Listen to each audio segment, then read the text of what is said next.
Hello everybody, the title of this video will be Non-Financial Success. So I'm an American who lives in the United States, and my general perception is that a lot of Americans are more or less obsessed with financial matters or financial success, and this is usually accomplished with some kind of career, your occupation, your vocation, what you do for work for a living. But I think it's only fair to mention other forms of success, and these I can call non-financial success. So there are different ways you can be successful besides financially successful.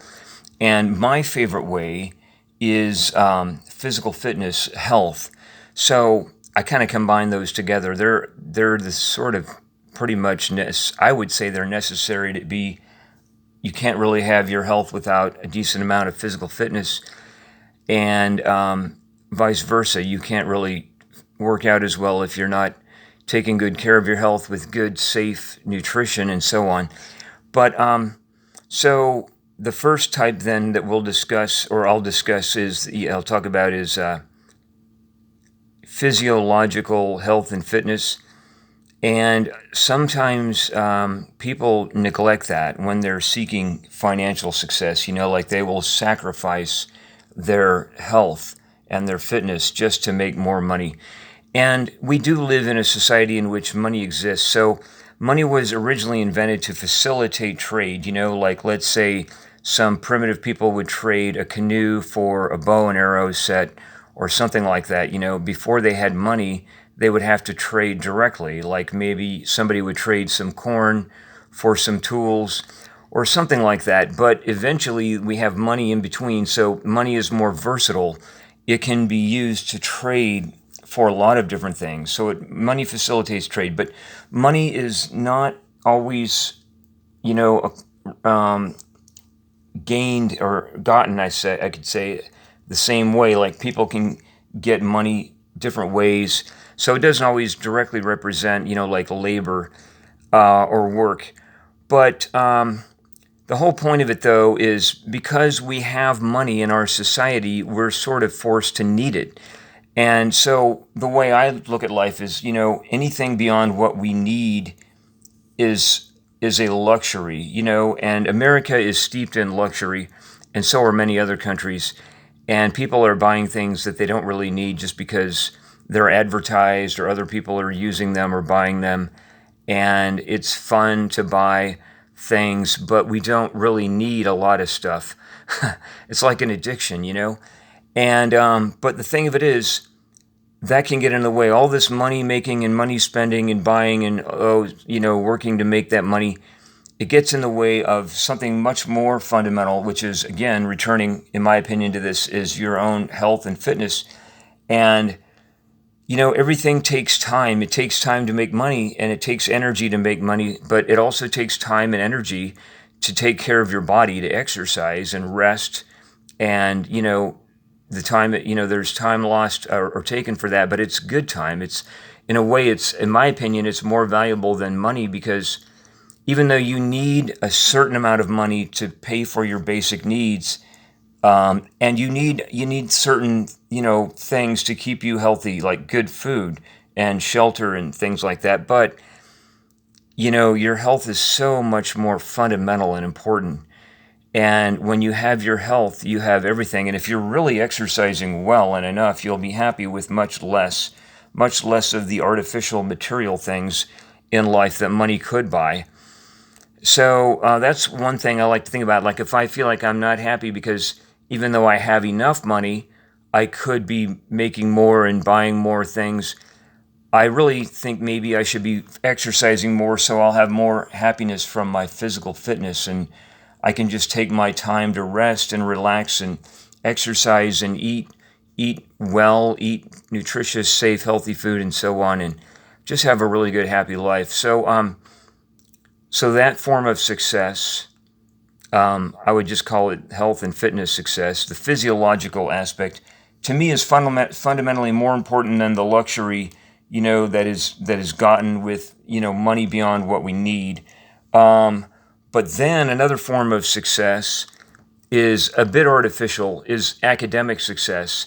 So, like getting degrees or taking courses and, completing more and more courses at universities and colleges and so on.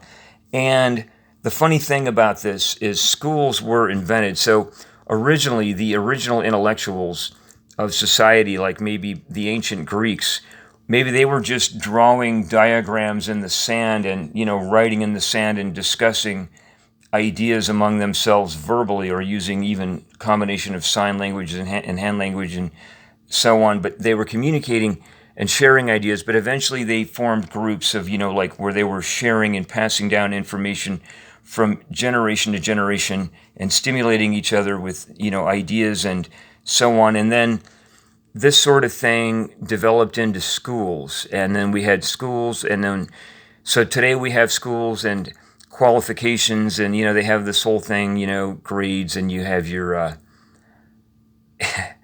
you know but basically, so one kind of success though is using your mind, like reading and writing and doing complicated things with your mind, and achieving things that are incredible, really. And that's nice. But again, that can be like money because, well, that can also help you make more money. And some people go to school and get more educated just to make more money. And that might be an initial goal that people have to get them started in school, but then maybe they begin to enjoy school more for its own sake, the intellectual matters and so on. And then this is really becomes a pleasure or even an obsession for its own self. And then you like this beyond, and maybe more importantly than the money you could make using it. So the other thing about this is it's also kind of like sacrifice related, like you might have to sacrifice your health to get a better education. And you might have to sacrifice your money making ability. Like while you're on school, your financial success, your pursuit of financial success can be at least somewhat on hold. You might be making enough to get by and pay your basic bills, but you need to focus on achieving academically. So that's a second way. These are all kind of interrelated because they can all take time and energy away from each other, and you need some money to do different things. But what you do with your mind can help you in other ways. Like if you really develop your mind, then that can help you come up with ideas to be healthier or to make more money or to get by the way you want. So those are two kinds of success, but there are other types of success. I just wanted to throw this out because mainly I want to kind of criticize, again, to kind of return to what I was talking about near the beginning, I want to criticize America's seeming obsession with, money making and the pursuit of financial success, when to me, physiological success is probably the most important thing anymore in my life. And then also academic success, not for the sake of making money, but for its very own sake, and maybe for helping you with your health and fitness too. Like the idea is if you develop your mind, you'll come up with better ways to use your mind to think about, making things work out with your life as far as pursuing good health and fitness. But there are other ways to be successful, and that is like relationships, like, having a romantic relationship or non-romantic friendships. And so that's just another way to be successful, is getting the love you want in life and the fun and the friendship and sharing and communicating. That can be important. You need to kind of work on that too. And that can take a little bit of time away, but you also need to focus on your own self, So, and your personality, working on your personality, or like your ability to communicate, or various talents, Maybe some people like making music, and that can be fun, and you can make money by making music. Some people are very good at that, but you can also make music just for your own pleasure or to share with friends and so on. So I'm just talking about different ways. Some people are into art, and whatever things, you can be successful at your hobbies or your passions or your interests in life. But money isn't everything. That's been one of my sayings over the decades, money isn't everything. So I don't want to make this video too long. We're coming up on 10 minutes. Hope you're all having a great time out there, and I'll make another video in a few minutes about something else.